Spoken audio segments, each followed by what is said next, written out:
اعوذ باللہ من الشیطان الرجیم بسم اللہ الرحمن الرحیم۔ دورہ قرآن کی ہماری کلاس ہے۔ جب میں لائیو نہیں آ سکتی تو پھر میں ریکارڈنگ کر کے آپ کے پاس بھیجتی ہوں تاکہ ہماری کلاس کا ناغہ نہ ہو۔ 2 ٹائم ہماری دورہ قرآن کی کلاس چل رہی ہے، صبح 11 بجے پاکستانی ٹائم، 11:30 انڈیا کے ٹائم۔ رمضان سے پہلے یہ صبح کا ٹائم ہے، اور رات 9 بجے پاکستانی ٹائم، 9:30 بجے انڈیا کے ٹائم۔ رمضان میں رات کی کلاس ہوگی، صبح کی کلاس نہیں ہوگی، اور رات کو زیادہ پڑھا جائے گا۔ شروع کریں گے ہم 7واں پارہ نصف سے آگے والی آیت سے، یعنی آیت نمبر 37 سے شروع کریں گے انشاءاللہ۔ اعوذ باللہ من الشیطان الرجیم بسم اللہ الرحمن الرحیم۔ وقالوا لولا نزل عليه آية من ربه قل إن الله قادر على أن ينزل آية ولكن أكثرهم لا يعلمون وما من دابة في الأرض ولا طائر يطير بجناحيه إلا أمثالكم ما فرطنا في الكتاب من شيء ثم إلى ربهم يحشرون۔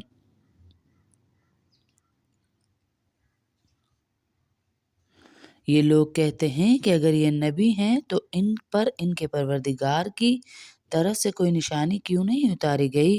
تم ان سے کہو کہ اللہ بے شک اس بات پر قادر ہے کہ کوئی نشانی نازل کر دے، لیکن ان میں سے اکثر لوگ اس کا انجام نہیں جانتے۔ اکثر لوگ انجام نہیں جانتے۔ اس آیت میں فرمائشی معجزات نہ دکھانے کی ایک اور وجہ کی طرف اشارہ کیا گیا۔ اللہ تعالیٰ کی سنت یہ رہی کہ پچھلی قوموں کو جب کبھی ان کا مانگا ہوا معجزہ دکھایا گیا تو ساتھ ہی تنبیہ بھی کی گئی کہ اگر ایمان نہ لائے تو عذاب ہوگا، ہلاک ہو جاؤ گے، سر پہ عذاب ڈال دیا جائے گا۔ تو یہاں پر وہی تنبیہ کی جا رہی ہے۔ اور زمین میں جتنے جانور چلتے ہیں اور جتنے پرندے اپنے پروں سے اڑتے ہیں وہ سب مخلوقات کی تم جیسی ہی اضاف ہیں۔ ہم نے کتاب یعنی لوح محفوظ میں کوئی کسر نہیں چھوڑی، پھر ان سب کو جمع کر کے ان کے پروردگار کی طرف لے جایا جائے گا۔ یعنی جانا تو سب نے کہاں ہے، مرنے کے بعد اللہ ہی کی طرف جانا ہے۔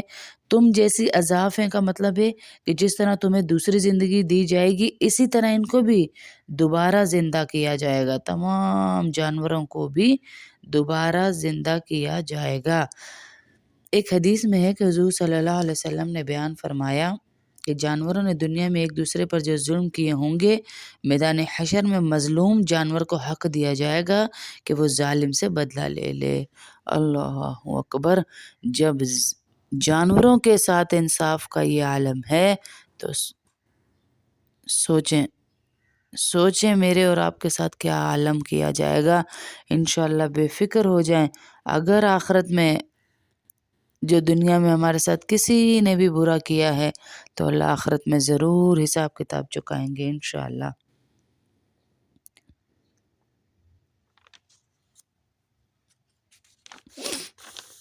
والذین کذبوا بآیاتنا صم وبکم فی الظلمات من یشاء اللہ یضللہ ومن یشاء یجعلہ علی صراط مستقیم قل ارأیتکم ان اتاکم عذاب اللہ او اتتکم الساعۃ اغیر اللہ تدعون ان کنتم صادقین بل ایاہ تدعوہ فیکشف ما تدعون الیہ ان شاء وتنسون ما تشركون ولقد أرسلنا إلى من قبلك فأخذناهم بالبأساء والضراء لعلهم يتضرعون۔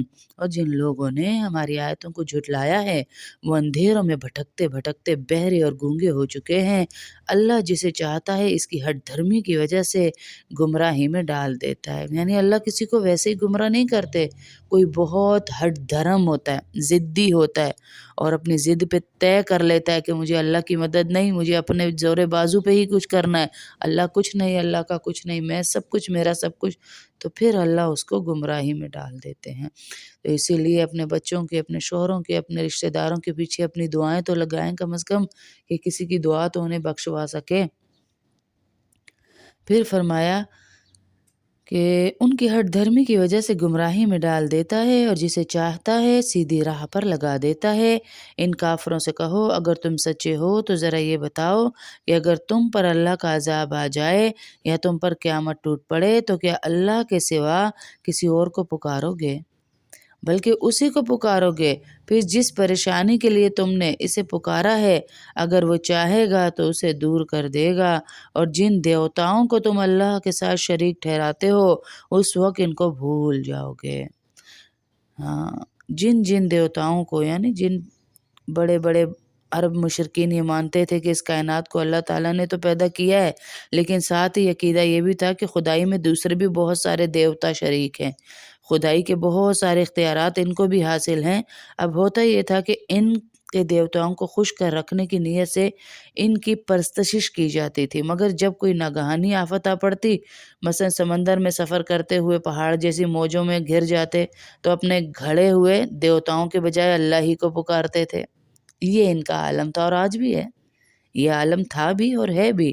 تو یہاں ان کی اس عادت کے حوالے سے سوال کیا جا رہا ہے کہ جب دنیا کی ان مصیبتوں میں تم اللہ کو ہی پکارتے ہو تو اگر کوئی بڑا عذاب آ جائے یعنی قیامت آ کھڑی ہو تو یقیناً اللہ ہی کو پکارو گے، پھر تمہارے دیوتا آئیں گے، وہ تمہاری مدد کریں گے، اور کوئی نہیں کرتا جی، کوئی نہیں کرتا کسی کی مدد۔ یہ میں آپ کو بتا دوں، یہ جو آپ کے مان ہے نا کسی کے اوپر، یہ جو آپ کسی پہ بھروسہ شوہر بچوں بھائی بہن ماں باپ پہ کر کے بیٹھے، اللہ کی قسم کوئی نہیں ساتھ دیتا، نہ دنیا میں نہ آخرت میں۔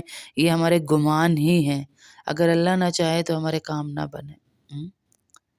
اور اے پیغمبر تم سے پہلے ہم نے بہت سی قوموں کے پاس پیغمبر بھی بھیجے، پھر ہم نے ان کی نافرمانی کی بنا پر انہیں سختیوں اور تکلیفوں میں گرفتار کیا تاکہ وہ عجز و نیاز کا شیوا اپنائیں۔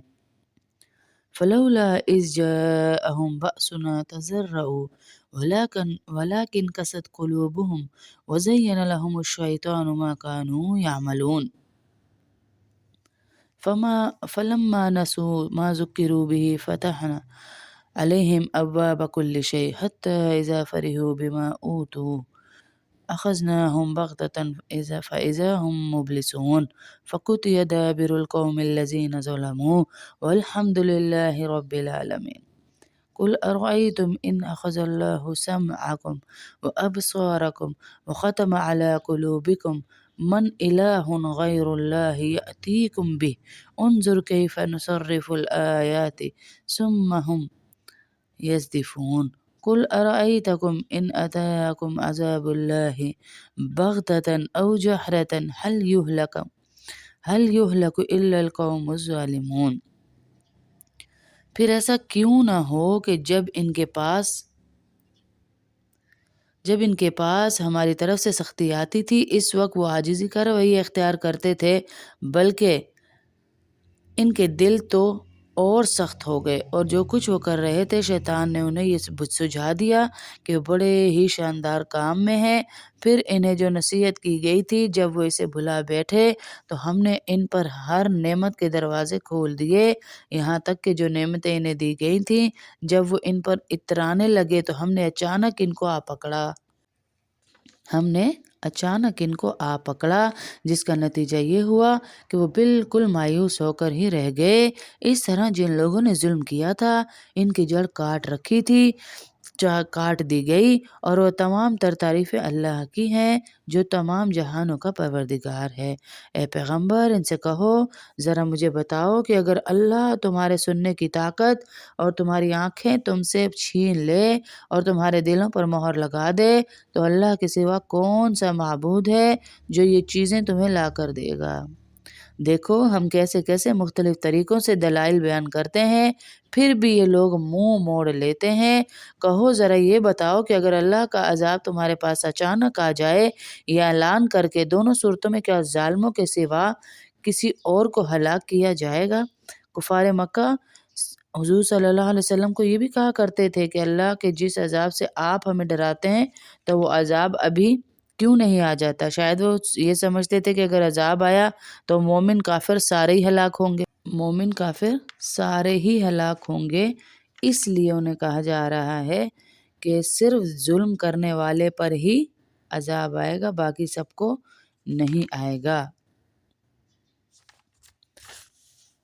وما نرسل المرسلین الا مبشرین ومنذرین فمن آمن واصلح فلا خوف علیہم ولا هم يحزنون والذین كذبوا بآیاتنا يمسهم العذاب بما كانوا يفسقون قل لا أقول لكم عندي خزائن الله ولا أعلم الغيب ولا أقول لكم إني ملك إن أتبع إلا ما يوحى إلي قل هل يستوي الأعمى والبصير أفلا تتفكرون وأنذر به الذين يخافون أن يحشروا إلى ربهم ليس لهم من دونه ولي ولا شفيع لعلهم يتقون۔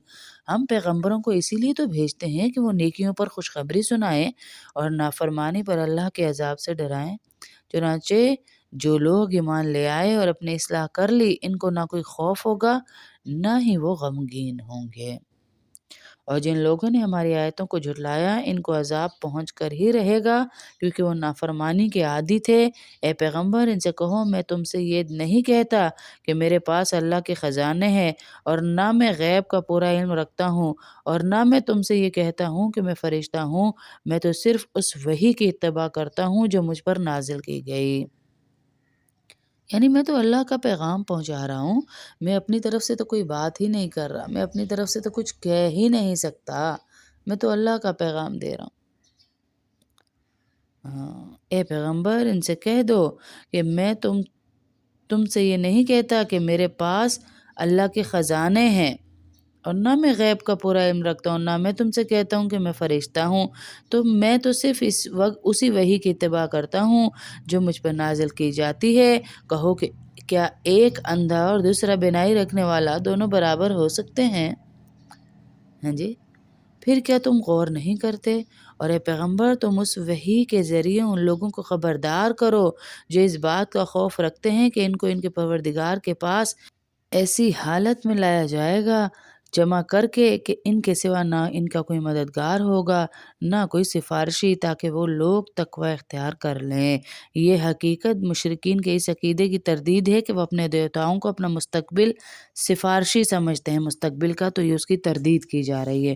وَلَا تَطْرُدِ الَّذِينَ يَدْعُونَ رَبَّهُمْ بِالْغَدَاةِ وَالْعَشِيِّ يُرِيدُونَ وَجْهَهُ ما عليك من حسابهم من شيء وما من حسابك عليهم من شيء فتطردهم فتكون من الظالمين وكذلك فتنا بعضهم ببعض ليقولوا أهؤلاء من الله عليهم من بيننا أليس الله بأعلم بالشاكرين وإذا جاءك الذين يؤمنون بآياتنا فقل سلام عليكم كتب ربكم على نفسه الرحمة أنه من عمل منكم سوءا بجهالة ثم تاب من بعده وأصلح فأنه غفور رحيم وكذلك نفصل الآيات ولتستبين سبيل المجرمين۔ اور ان لوگوں کو اپنی مجلس سے نہ نکالنا جو صبح شام اپنے پروردگار کو اس کی خوشنودی حاصل کرنے کے لیے پکارتے ہیں۔ قریش مکہ کے کچھ سرداروں نے کہا تھا کہ حضور صلی اللہ علیہ وسلم کے ارد گرد غریب اور کم حیثیت لوگ ہیں، یہ ان کو نکال دے تو ہم پھر بھی آ جائیں۔ تو اللہ رب العزت منع فرما رہے ہیں کہ صبح شام جو میری تسبیح کرتے ہیں بے شک دنیاوی اعتبار سے انہیں نہیں میں نے نوازا، لیکن آخرت میں ان کا بڑا حصہ ہے، ان کو نہ نکالنا۔ ان کے حساب میں جو اعمال ہیں ان میں سے کسی کی ذمہ داری تم پر نہیں، اور تمہارے حساب میں جو اعمال ہیں ان میں سے کسی کی ذمہ داری ان پر نہیں، جس کی وجہ سے تم انہیں نکال باہر کرو اور ظالموں میں شامل ہو جاؤ۔ اسی طرح ہم نے کچھ لوگوں کو کچھ دوسروں کے ذریعے آزمائش میں ڈال دیا ہے تاکہ وہ ان کے بارے میں یہ کہیں کہ کیا یہ ہیں وہ لوگ جن کو اللہ نے ہم سب کو چھوڑ کر احسان کرنے کے لیے چنا ہے۔ یہ کافروں کا کفر ہے کہ وہ غریب مسلمانوں کے بارے میں تنزیہ کہتے تھے کہ معاذ اللہ اللہ کو پوری دنیا میں سے یہ غریب ہی ملے تھے۔ تو اللہ پاک فرما رہے ہیں یہ آزمائش میں ہیں۔ کیا جو کافر یہ بات کہہ رہے ہیں ان کے خیال میں اللہ اپنے شکر گزار بندوں کو دوسروں سے زیادہ نہیں جانتا؟ اور جب کیا اللہ نہیں جانتا اپنے شکر گزار بندوں کو؟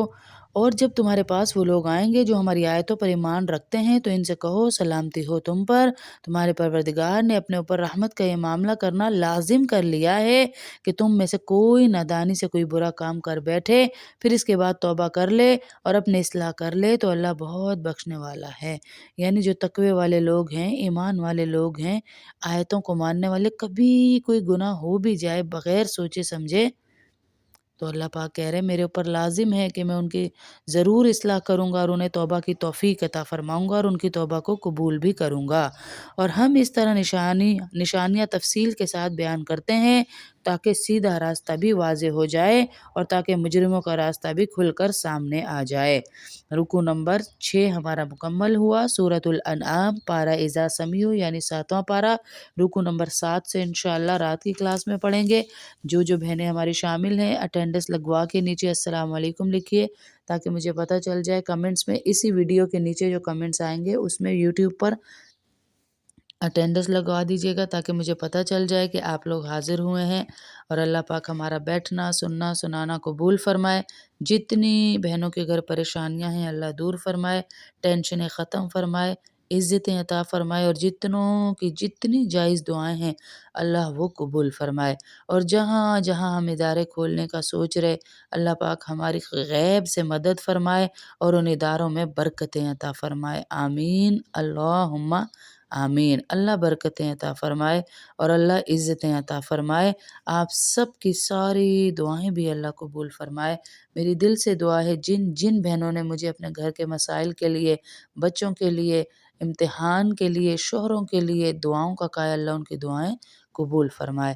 اور اللہ پاک ہم سب کا قرآن پڑھنا بھی قبول فرمائے۔ مرحومین جتنے ہمارے جا چکے اس دنیا سے اللہ ان کی بخشش فرمائے، جو زندہ ہیں اللہ ان کو نمازی بنا دے، نمازی بنا دے۔ اللہ ہماری اولادوں کو نمازی بنا دے۔ سب بہنیں دل سے ایک دوسرے کی اولادوں کے لیے دعا کیا کریں کہ اللہ ہماری اولادوں کو فتنوں سے بچا اور نمازی بنا دے۔ آمین اللہم آمین۔